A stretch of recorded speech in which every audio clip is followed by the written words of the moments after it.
बिस्मिल्लाहिर्रहमानिर्रहीम। अब आ जाते हैं एपिडेमोलॉजी पर से। ये क्या है? ये स्टडी है कैंसर की, जिसमें हम क्या क्या डिस्कस करने के लिए स्टडी करते हैं कि कैंसर के काजेस क्या है, इसके रिस्क फैक्टर्स क्या है और इसका कंट्रोल कैसे होगा।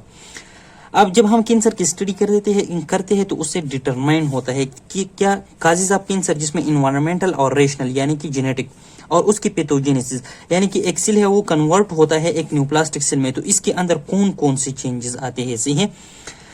इसकी एग्जांपल में इन्होंने फिर लिखा है कि जो लंग कैंसर है उसका मेन काज हमने स्टडी से फाइंड किया कि वो क्या है, स्मोकिंग है। और जो कोलोन कैंसर है उसका मेन काज क्या है, वो डाइट में जो फैट्स और फाइबर्स होते हैं यानी कि डाइटरी फैट्स एंड फाइबर्स।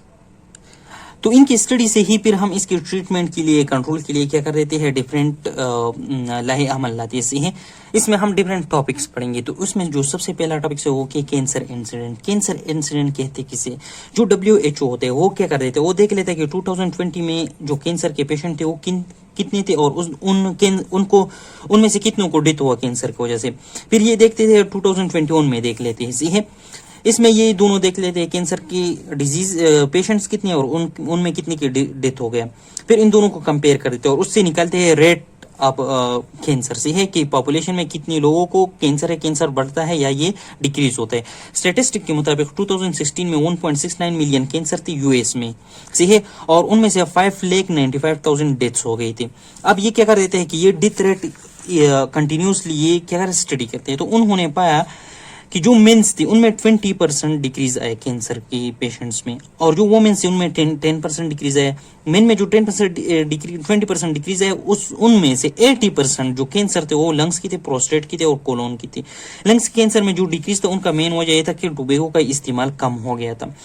और वुमेन्स में जो कैंसर थे से है 10% डिक्रीज आया था। इनमें से 60% जो थे वो ब्रेस्ट और कोलोन या रेक्टम, जो कोलोन और रेक्टम के कैंसर से। ये क्यों? क्योंकि इनका ट्रीटमेंट जो था वो पॉसिबल हो गया था। अब इसके अलावा जो सर्वाइकल कैंसर है उस पर आते हैं। उसके लिए एक टेस्ट होता है जिसको कहते हैं PAP स्मेयर टेस्ट, या इसको दूसरा नाम ये कहते हैं पापा कोलाई स्मेयर टेस्ट। सही है। ये टेस्ट क्या करता है, डिटेक्शन करता है ट्यूमर की और उसकी प्रिकर्सर की। सही है।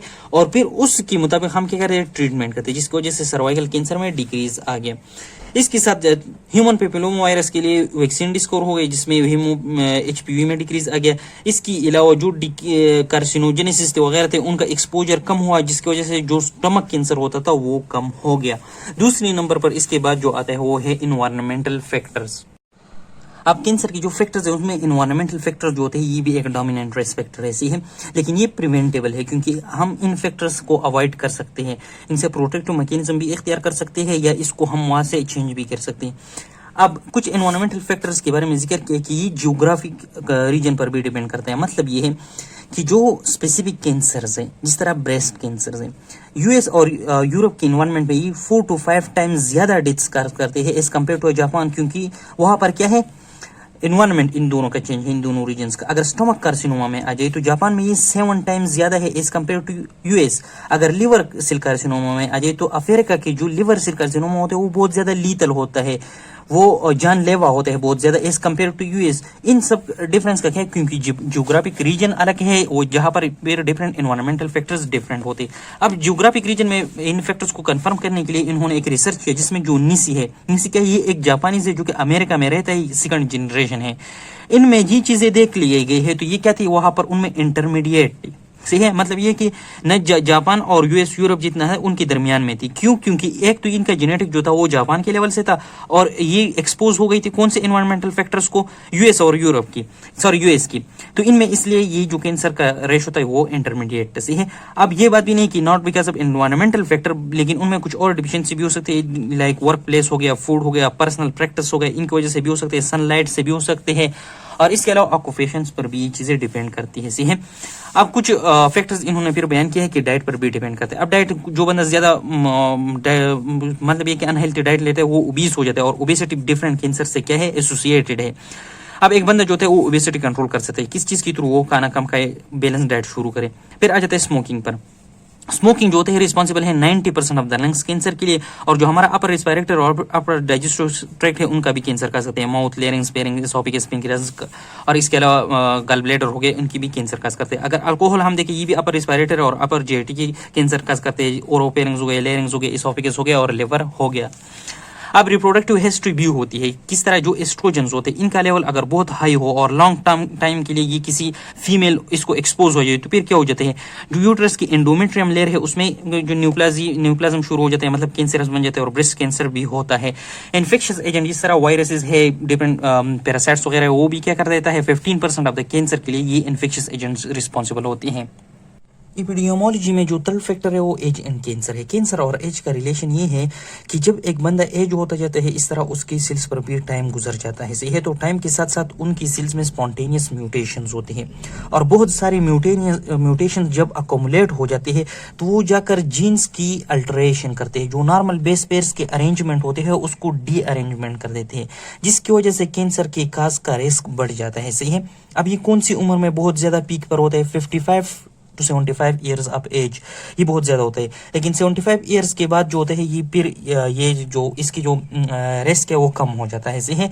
फिर इसके अलावा कम उम्र में चिल्ड्रंस में 15 ईयर्स से जो कम चिल्ड्रंस होते हैं उनमें 10% डेथ जो होते हैं वो कैंसर का करते हैं। और ये कैंसर कौन कौन सी लीथल कैंसर होते हैं, इसमें ल्यूकीमिया होते हैं, लिम्फोमास होते हैं, सीएनएस के कैंसर होते हैं, मतलब ये जो ब्रेन ट्यूमर्स वगैरह है, soft tissues and bone marrow, सब टिश्यूज में जो वो आते हैं लिवर वगैरह के, और बोन का सार्कोमा सबको पता है, इन रेटिनोब्लास्टोमा से है।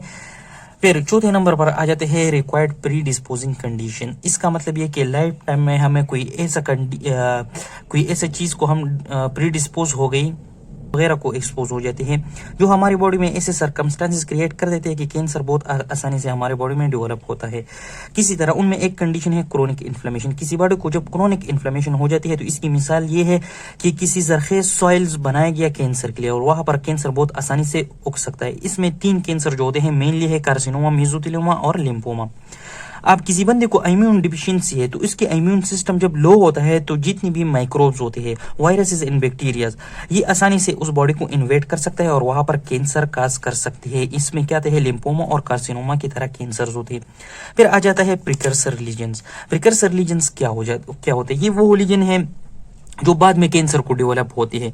जब कोई क्रोनिक इन्फ्लेमेशन आकर किसी जगह पर एपिथेलियम हो गया या कोई और पार्ट ऑफ द बॉडी वहां पर लीजन काज करता है, या हार्मोनल डिस्टर्बेंस होता है जो कि हमारे जो एंडोमेट्रियम होता है यूट्रस का वहां पर करता है, या स्पॉन्टेनियसली भी हो सकती है, सही है। और इसका एक जेनेटिक बेस भी है। तो ये लीजन बाद में किस चीज को डेवलप हो सकते हैं, कैंसर को डेवलप हो सकती है। लेकिन इन लीजन की रिमूवल और या इसका रिवर्सल, इसकी जो जिस वजह से हो गए हैं क्रोनिक इन्फ्लेमेशन से, हार्मोन्स वगैरह से, उनको हम नॉर्मल करें तो कैंसर के रिस्क हम क्या कर सकते हैं, डिक्रीज कर सकते हैं। इनकी कुछ मिसालें दी गई है, उसमें सबसे पहले क्या है, स्क्वेमस मेटाप्लेजिया। स्क्वेमस मेटाप्लेजिया में क्या होता है कि जब कोई बंदा बहुत ज्यादा स्मोकिंग करता है तो उसकी जो एयरवे की कॉलमनर एपिथेलियम होते हैं वो स्क्वेमस एपिथेलियम में कन्वर्ट हो जाते हैं। किसकी, ये एक मेटाप्लास्टिक कंडीशन है, अडॉप्ट करते हैं अपने आप को स्मोक के पार्टिकल्स के लिए। लेकिन अगर बंदा फिर भी स्मोकिंग करता जाता है तो ये स्मोकिंग जाकर उसमें डिस्प्लेजिया काज करते हैं, बिल्कुल डिसऑर्गेनाइज कर देते हैं और ये कैंसर का नाम है, सही हो गया। दूसरी नंबर पर आता है एंडोमेट्रियल हाइपरप्लेजिया एंड डिस्प्लेजिया। जब एस्ट्रोजन बहुत ज्यादा हो जाते हैं तो ये हमारे एंडोमेट्रियम की सेल्स को होते हैं बहुत फास्ट डिवीजन फैक्टर्स दे देते हैं, सही है, वो बहुत फास्ट डिवाइड होते हैं। लेकिन वहां पर जो प्रोजेस्टेरोन्स होते हैं वो क्या करते हैं, इसके इफेक्ट को न्यूट्रलाइज करते हैं, कम करते हैं। लेकिन किसी बंदे में जब एस्ट्रोजन का लेवल बहुत हाई हो और प्रोजेस्टेरोन कम हो, उसके न्यूट्रलाइजेशन के लिए सफिशिएंट न हो, तो वहां पर जो एंडोमेट्रियम होते हैं वो बहुत ज्यादा डिवाइड हो जाते हैं और उसमें हाइपरप्लेजिया हो जाते हैं। इसी तरह अगर ये फिर भी ट्रीट ना किया गया, इसका ट्रीटमेंट ना हो गया, तो ये डिस्प्लेजिया की कंडीशन में कन्वर्ट हो जाएगा। वहां पर एस्ट्रोजन बहुत ज्यादा बढ़ जाएंगे, प्रोजेस्टेरोन बहुत ज्यादा डिक्रीज हो जाएंगे और ये डिस्प्लेजिया की कंडीशन में चला जाएगा। इसको भी क्या है, कैंसर होता है। और वहां पर कौन सा कैंसर होता है, ल्यूमायोसार्कोमा। अब नॉर्मल एंडोमेट्रियम था वो क्या हो गया, पहले हाइपरप्लास्टिक बन गया, मतलब हाइपरप्लेजिया उसमें हो गया, फिर वो डिस्प्लेजिया में चला गया। अब तीसरी कंडीशन पर जब leukopenia of the oral cavity, vulva and penis, इसमें क्या होता है कि जब हार्मोन्स की एबनॉर्मेलिटी होती है, सही है, या ज्यादा होती है या कम होते हैं, इन जो रीजन होते हैं, ओरल कैविटी हो गया, वल्वा हो गया या पेनिस हो गया, वहां पर व्हाइट स्पॉट्स बन जाती है और ये व्हाइट स्पॉट्स क्या होते हैं, कैंसरस होते हैं। इसके अलावा villous adenoma of colon, colon में क्या होती है, कोलोन की जो कैविटी होती है, सही होते हैं, वहां से इस तरह कोई आउटग्रोथ निकल जाता है जिसको पोलिप बोलते हैं।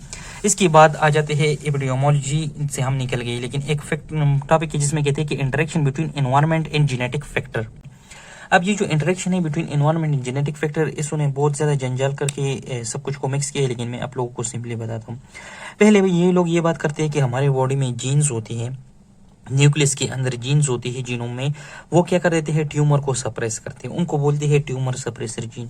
जब तक वो जीन्स काम करते हैं तो ट्यूमर डेवलप नहीं होगा। अब म्यूटेशन की वजह से किसी बंदे में वो जीन्स बदल गई, उनमें तब्दीली आ गई, तब फिर क्या होगा, वो बंदा कैंसर को उस बंदे में कैंसर के डेवलपमेंट का रिस्क ज़्यादा हो जाएगा। लेकिन इन्वायरमेंटल फैक्टर और जेनेटिक फैक्टर के दरमियान, या इसको स्पोरेडिक फैक्टर्स भी कहते हैं, इसमें ये इंटरेक्शन होते हैं कि कुछ जेनेटिक फैक्टर्स का इन्वायरमेंटल फैक्टर्स के साथ रिलेशन होते हैं और इन्वायरमेंटल फैक्टर्स का जेनेटिक फैक्टर्स के साथ रिलेशन होते हैं। मतलब ये है कि एक बंदा है, उसकी जीन्स में एक कैंसर है, सही है, लेकिन तब तक अभी तक ये जीन जो थे उसी कैंसरस जीन नहीं बना है। जब ये इन्वायरमेंटल फैक्टर आ जाते हैं उसको एक्टिवेट कर देते हैं और वो फिर जेनेटिक बन जाते हैं। मतलब उसकी जीन्स में फिर ये लिखा जाता है कि इस बंदी को ये होगा, वो एक्टिव हो जाते हैं और कैंसर को डेवलप हो जाते हैं, सही है। तो ये एक किस्म के इंटरेक्शन हो गया। इसकी मिसाल ये है कि एक बंदा है, उसको एक किस्म की लिवर कैंसर है या जेआईटी की कैंसर है, लेट से, सही है। जेआईटी में कैंसर का डेवलपमेंट है उसकी जीन्स में है। अब उसने कोई ऐसा पानी पिया कि उसमें एक ऐसे नॉन हाइजीनिक पानी पिया जिसकी वजह से जाकर उसकी जेटी की वो जगह एक्टिवेट हो गई, वहां पर जीन्स एक्टिवेट हो गई। अब इस बंदे में कैंसर डेवलपमेंट होगा। अगर हम इस एनवायरमेंटल फैक्टर को हटा भी दे, लेकिन अब ये जेनेटिक फैक्टर होगा और उसमें कैंसर उसी तरह रहेगा। अब इसके बारे में इन्होंने फिर एग्जाम्पल्स दिया हुआ है। एक है P450 एंजाइम्स के जो ग्रुप है उसके बारे में। ये जीन क्या करता है, ये सिंपली जो प्रिकर्सर होते हैं कार्सिनोजन की, जिसको क्या कहते हैं, प्रो कार्सिनोजन कहते हैं, उसको कार्सिनोजन में कन्वर्ट करते हैं, जो कि बहुत ज्यादा एक्टिव फॉर्म होते हैं कार्सिनोजन्स की। इसकी मिसाल में फिर क्या कहते हैं कि जो साइटोक्रोम P450 एंजाइम की जो फैमिली है, सही है, इसमें कोई ऐसा वेरिएशन जीन्स में ट्रांसफर हो जाते हैं जो कि प्रिकर्सर ऑफ कार्सिनोजन, जिसको प्रो कार्सिनोजन बोलते हैं, उसको कार्सिनोजन में कन्वर्ट करते हैं, मेटाबोलाइज करते हैं, जो कि फिर एक्टिव होते हैं और उस बंदे में फिर वो कैंसर क्या हो जाता है, डेवलप हो जाता है। दूसरा एग्जांपल दे देते हैं ब्रेस्ट कैंसर की। ब्रेस्ट कैंसर में क्या होता है, जो ट्यूमर सप्रेसर जीन्स होते हैं उनमें दो जीन्स होती हैं, एक BRCA1 है इस तरह, या BRCA1 BRCA2, सही है। इन दोनों जीन्स में म्यूटेशन होगी। ये कौन सी जीन्स है, ट्यूमर सप्रेसर जीन्स है। इनकी वजह से कैंसर, ब्रेस्ट कैंसर डेवलप होता है फीमेल्स में।